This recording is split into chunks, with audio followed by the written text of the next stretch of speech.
Happy Friday, everyone. Welcome back. We've got squat and deadlift today.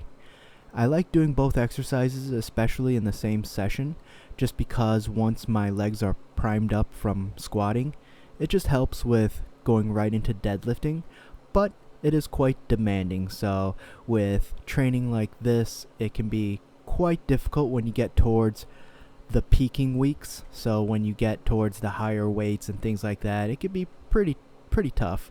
And at that point, usually just doing those two exercises are plenty to have a very good lower body workout. Even with lighter weights, it's still a good combination. Even if you do variations of each lift, it's just a really good way to really get the lower body worked quite well. Now, I got to the gym a little bit later than I was expecting. I was hoping to get there late morning-ish, but I had a few things pop up, and then I got there about mid-afternoon, so not too bad, just later than I usually like going to the gym, but I still got there. And I began with the elliptical for a half mile. Energy was honestly kind of low, so it took me 4 minutes and 56 seconds to get there. And that's okay, I didn't want to push it, so I was just going really slow and easy, and then I went over to the squat rack. I did the same exact warm-up as last time, so the new warm-up scheme, as far as I can tell, is going to be 5 with 135, 4 with 185, and then for now I'm going into working sets, but there will be a point where I'll add in a warm-up set with 225, but for now I went right to 240, which is right underneath 7% of an increase from 225, which is right where I want to be. So it's between 6 and 7%, and you do have a little bit of room for error on both sides, so you can go a little bit higher. You can round up or you can round down. That's okay, but 240 just got a little bit under 7%, I believe, and that's fine. 240 felt very comfortable. I'm happy with the sets and the reps. The conditioning is there, so I never felt like I was out of breath or anything like that. So I took my time. I paused some reps, some longer than others, but no matter what, I still had a stoppage at the bottom, and that's something that I like doing as long as I can. It doesn't mean that it has to be a full-out pause, but just a stoppage just to reinforce the bottom of the squat and the drive out from it. So right now, it's a very manageable weight, even considering the volume and the pace. So I'm still going with 90 seconds of rest for the 10x4, and just like last time, adjusting from 50 total reps to 40. Now, speaking of energy, yes, energy was pretty low. It wasn't bad, but I just definitely didn't have like a high drive. I wanted to work out. Don't get me wrong, I was very much looking forward to working out today, but it just wasn't. I wasn't really fired up. So that was kind of reflected in the warm-up and even just getting into squat reps. However, I did get a nice big surge of motivation from a couple sources. And the first one, you actually can see her in the background. I see that woman time to time, usually in the morning.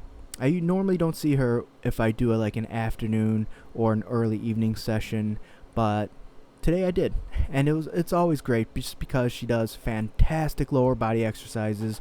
She has a very well developed lower body. I don't know if I've ever really seen her work upper body, but she certainly likes to do a lot of great lower body exercises, workouts.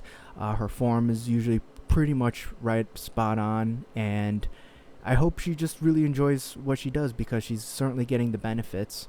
So that really helped, just kind of keeping me locked in and making me focused and thinking about, okay, well, I'm here, let's work out. And let's make it a quality workout. Don't just go through the motions, because I could have just repped these out and just called it the day, but it really helps when someone's there to inspire you and kind of have you think to yourself, well, probably shouldn't do that. I should probably still get good quality sets and reps in, and that's exactly what happened. So that's always a great thing. It was completely unexpected, and I'm just happy about it just because it made me just push myself a little bit more. And again, it's not because the weight was heavy or anything like that. It's just I was kind of had a lull in energy, so it just really pretty much just picked it up and turned it around. So at the end of the day, I got through all sets just fine and quite comfortably, in fact. Now for the accessory, and I'll talk about that now before we get to the sumo deadlift, I did one accessory, and I bounced a few ideas after I had finished deadlifting, but I didn't do any of those. And then at the very last minute, I thought, well, how about I just finish off on the Stairclimber? And that's what I ended up doing. I just went for 5 minutes at a speed of 5 or level 5, and that was it. And actually, I really enjoyed it. In fact, I probably could have done a couple of rounds of that or just one really long session on it, but I actually quite enjoyed it. It was nice, it was easy, and I kept it to a very comfortable pace, so I didn't want to go too fast. I didn't want to burn my legs out, but at the same time, I just wanted to get a little bit of extra work, and I really quite liked it. So I very well might do it again in the future, and if so, I'll just treat it just like any other exercise. So I'll do sets of it, and I think it'll be something that I'll just kind of throw into the mix of things once in a while. It probably won't be a regular thing, but something that I could always go to if for some reason there's a day where I just don't want to do any other exercise. I could just do that instead. But if I'm being completely transparent, I still could have done an actual accessory, whether a goblet squat or a split squat or a straight leg deadlift or a good morning or something like that. I could have done another exercise, but I think it was mostly due to the time. It just got to that point where I just wanted to leave. And plus, it actually started to get busy at the gym, which I haven't seen in a long time. So with all those people there showing up, I just didn't really want to be there anymore. And plus, I wanted to get home and eat. I wanted to have some food.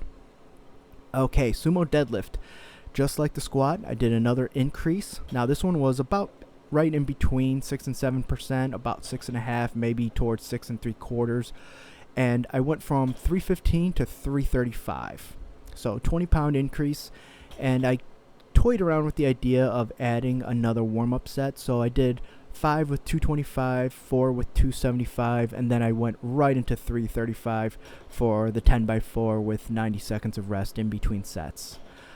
I just thought maybe I'll do another warm-up set with 315, not because I need it, but just because of the fact that I can hold on to 315 without straps or without any kind of accessory. And I might do that next time. I will certainly do that when I start going heavier, like upwards of 355, maybe 365. I'll throw in another warm-up set with 315, and I'll keep it raw when I do it then. But for now, I just figured, I'll just go into working sets. So, decent work here. 335 felt very, very manageable, pretty light actually, and I'm happy with it. And just like the squat, I had an awesome source of motivation, and you're actually seeing her right there in the background. I don't see that woman too often. I think it's only been a couple times, 2 or 3, and something really awesome about her, other than the fact that she does great workouts, is the fact that she likes to do like a little like post-set dance sometimes, which I think is great. It's nothing big or anything like that. It's just like a little like shimmy or something like that. It's just super cool. I like seeing it when people can kind of let loose and be themselves, even though of course we're all working out and for different reasons and such. But it's kind of nice when you see those little celebrations, those little, not even celebrations, just like those little things that people do. Whether it's celebrating a new record or just having fun, just having a good time, listening to great music. That's kind of cool. It just makes it a little bit more fun, really, what it comes down to. It just makes it fun, more enjoyable, and if it's fun, you'll probably keep doing it and stick to it. So that's always a good thing. Once in a while, I'll do a little thing like that, and especially if I hit a new record. Now, you've never seen that before on a video, but it does happen. If I hit a PR, I can't be like that macho guy who just kind of does like a pose or something like that. Like me, I'll like hop a little bit or something. It's really funny, but she really helped with keeping that drive going and keeping the motivation up. And I think there's definitely there's definitely something to that. Just because when you're around people you admire, it really helps with not only just being motivated, but even then so just getting that aura, that vibe to do better than what you were planning to do. So for me, it was just that low energy level, and having both be there just really helped out. And of course, it's something that usually goes unspoken, but it's there. It's certainly there, and it makes me want to be better, makes me want to lift better and do my best. And that's pretty much the workout. Not a whole lot else left to say other than that I enjoy the fact that I walked out of the gym without any kind of wobble or anything like that, and that's because I didn't do any really additional work other than the stair climber. But that's okay. I will not complain about that. And yeah, that's pretty much it. We're supposed to get a lot of snow this weekend, and I wonder how much, but we will see. Alright, y'all, adopt, don't shop.